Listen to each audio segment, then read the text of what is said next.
Hello, this is October the 29th, 2014. That's very important because at the very beginning of this month, actually the last few days of September, I did a video when I was in the Bahamas of David Skrika, which we pointed out that there was a very rapid disintegration going on in the internals of the stock market, which meant that a big drop was about to come. Simply put, most stocks and sectors are actually declining, even though the market averages appear to be very strong to people, and the averages would follow suit. They did that, and now we've bounced back up over the past 10 days or so.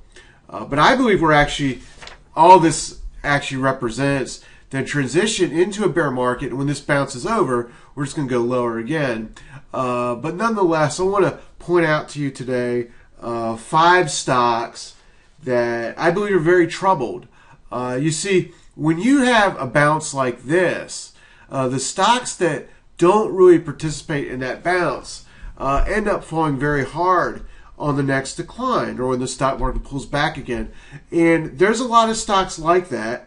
And today I just want to show you a couple that make up the NASDAQ 100. These are very popular stocks that capture the imagination of many people because they were so hot over the past couple years. The number one on that list, of course, is Netflix. It went up from $100 a share December 2013 to almost $500, and then it crashed, it broke, and now it's barely bouncing up. What happened on that decline in October, the first half of October, is many stocks in fact did this. They simply broke, and now they're having these wimpy little bounces. It's going to take a long time for Netflix to go sideways and repair itself in order to go above $500 a share, if it's going to do that, and most likely it's just going to simply be lower anyway. Another stock is Liberty Interactive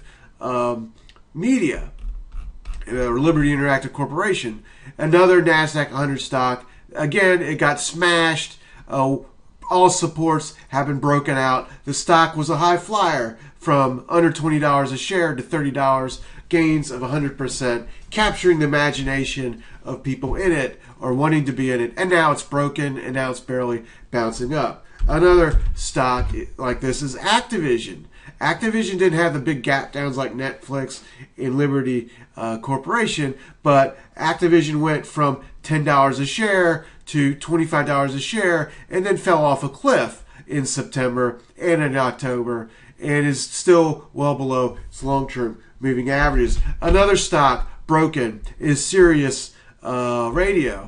Again, this stock went from under $3 to over $4 and has lagged all year long and is very troubled, barely bouncing on this recent big move. And the last stock I want to show you, which may surprise you, is Google. Google went from $334 up to $600, almost 100% gain since 2012. But since September, it's been one of the worst performing stocks, not only in the NASDAQ, but in the S&P 500 too. And it's one of the most widely owned stocks. In fact, if you are a stock market bull or heavily invested in the stock market, there's a good chance you own Google. If not outright, then one of the funds that you own most likely owns it. And here's Google broken below all support, or actually it went down to the May lows, bounced weekly back up. It can't get above the moving averages. And I think when the market turns lower, again, this is a stock that's going to go through $500 and ultimately way back down to where it started in December of 2012. So these are 5 stocks I wanted to show to you. And if you didn't see the video I did at the beginning of the month, go look for that because it shows you what we need to be looking for in the stock market going forward.